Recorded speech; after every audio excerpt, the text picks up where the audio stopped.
1973 Bronco. It has a very interesting history. He built it as if Shelby built a Bronco. There's a difference between cut and uncut Broncos. The purists don't appreciate it, some kind of a bribe sitting on the passenger seat. You did fix it, right?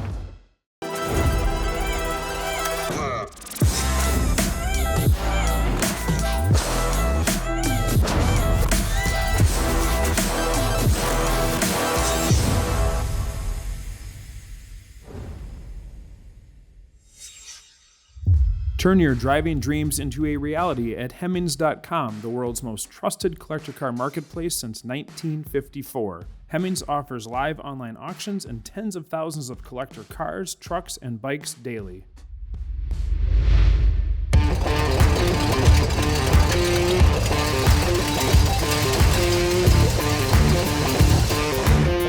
Hey, Hank. Good afternoon, Colin. How are you? Good. Well, tell me a little bit, you brought a Bronco down, so tell me a little bit about your Bronco and your history with it. It has a very interesting history, particularly for our family and our club, the Cobra Club here in Orange County. We bought it from a club member who had restored it. He built it as if Shelby built a Bronco. And in '09, when our youngest daughter got married, I asked Daryl if we could use the car to have them leave from the reception. So after that, I told Daryl, I said, hey, if you ever, think about selling it, just give me a first chance at it. So it's a Bronco that's been Shelbyized. It's been through, obviously, at least 3 Shelby-loving owners. Any modifications other than the obvious cosmetic ones? Anything under the hood, under the truck? It's got the original 302 in it. Okay. I took a double pumper off of a race engine I had, and we fitted that to this. Other than that,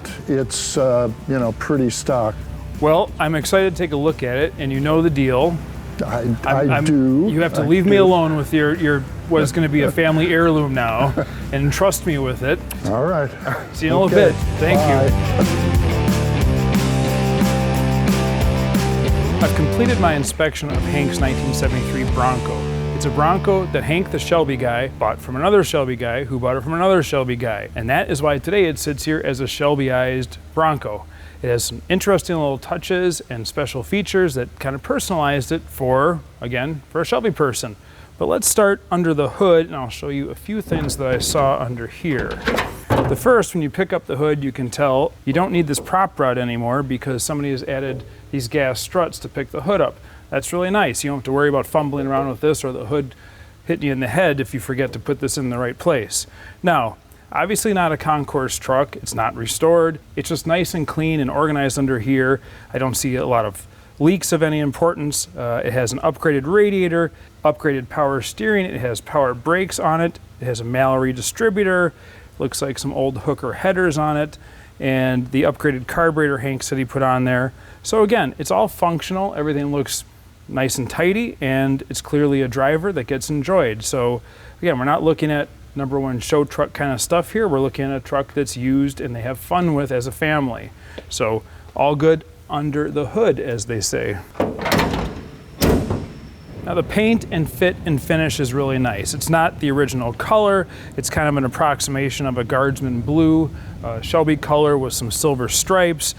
And one thing that really jumps out at you is there's a difference between what they call cut and uncut Broncos. That refers to the rear wheel wells, where they cut out the rear wheel wells and put fender flares on it for bigger tires. Now this one's been cut in the back, and it's also had the front fenders cut as well. So it has flares front and rear. It's a cool look. The purists don't appreciate it as much as an uncut truck, but to me it's not a huge deal because I think it looks great and it suits the rest of the truck. It suits the build. It also has some aftermarket aluminum wheels, and if you notice, it's not lifted super high. It's basically a stock ride height. It might have a little 2-inch lift in or something. So again, that kind of fits the whole theme of it being a Shelbyized Bronco. It's not up in the clouds like you would have a true off-road truck. It kind of has a nice stance to it. So I like that. I like the stripes. I like the emblems. They had a theme and they ran with it. On the inside, more of the same, just nice and clean, nicely turned out. It has aftermarket, these aluminum door panels in here. It has a custom-made cover on the dash pad. It has what I would call like some kind of a bribe sitting on the passenger seat, but That's a nice try, Hank. We're gonna ignore that for now. The factory seats have been replaced with these high back buckets, front and rear. This is a nice setup. So the original seats were a low back seat, and if you're gonna really drive around, especially in Southern California traffic, with your family in the truck as they do, it's nice to have everybody have a little whiplash protection, have seatbelt harnesses all the way around, and keep everybody safe. Moving around to the back, it has a factory sewing away spare tire carrier, and we'll pop this open and take a look in the rear of the Bronco. So, very nice. The paint is nice in here. It has nice carpet. These aluminum panels have been added here. Typically this would be open to the quarter panel, so this is nice and finished off. It has this kind of cool removable seat section back here, what I would call kind of a family setup with the harnesses on the bucket seats. It looks like the seat tracks are adjustable. It has a little storage box, so you can move this back and forth if somebody needs some more leg room, or looks like you can remove it entirely. It also has a nice bolt-in 4-point roll bar. Again, a good thing to have in the eyes of safety. Before I shut the rear tailgate here, I also show you that they've installed gas struts on the rear upper tailgate, which is nice because all you have to do is unlatch it and it opens up. Originally, this would have had manual locking ones. You have to pick it up, and if you don't latch it, it'll just fall down and hit you in the head. So another nice upgrade. Continuing our walk around, it has dual exhaust hooked up to those hooker headers, dual tanks. This is a factory deal here, so it has factory dual tanks on it. It's just a really nice, clean truck. So let's hop behind the wheel and see what the driver's side looks like. These aftermarket seats are really nice and supportive. They're adjustable, they move back and forth. It has a Shelby style steering wheel, as you would expect from a truck that they put a lot of Shelby touches on. The headliner is really nice, the trim is really nice, the dash is finished beautifully, nice paint, has a factory radio in the dash, automatic transmission, which is a nice thing to have on these. A lot of them are 3 on the tree or converted to a 3-speed floor shift. Transfer case lever is all here. It has the switching for the dual tanks for the fuel gauge and this valve under the seat, which switches the actual fuel flow from the front to the back tank. So, as we like to do, we like to fire these up since I'm in here and we can. So let's give her a whirl.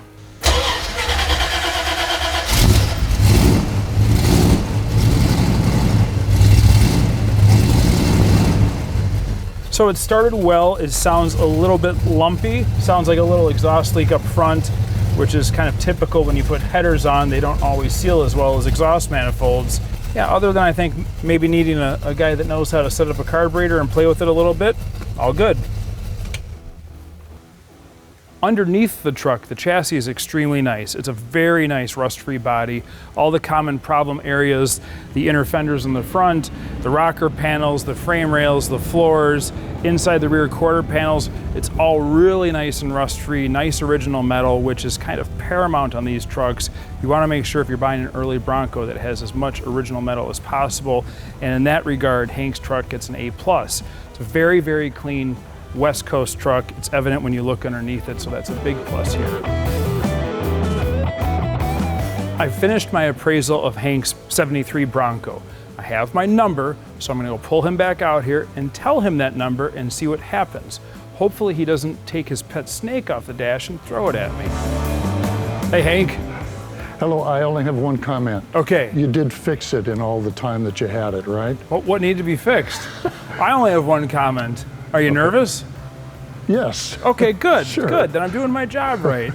I love the truck. It's really cool. I like the touches. It sits right. You know, I like the fact that you use it with your family. It has the cool seats in the back that are safe. So nice choice. But before I give you my number, I'd like to know yours. Obviously, if you were to sell it, not that I'm saying you ever would sell it, but if you were to sell it, what do you think the market value is? I don't know. I would say in the range of 40 to 45.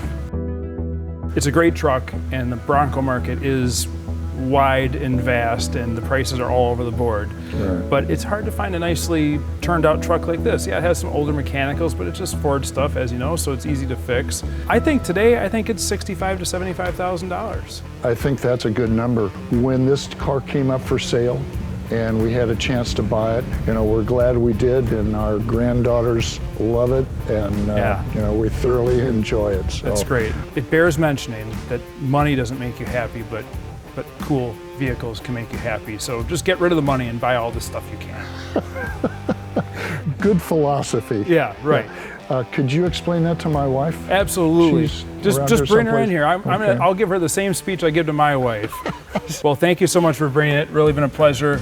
Been a pleasure meeting you, and thank you very much for your evaluation and thoroughness.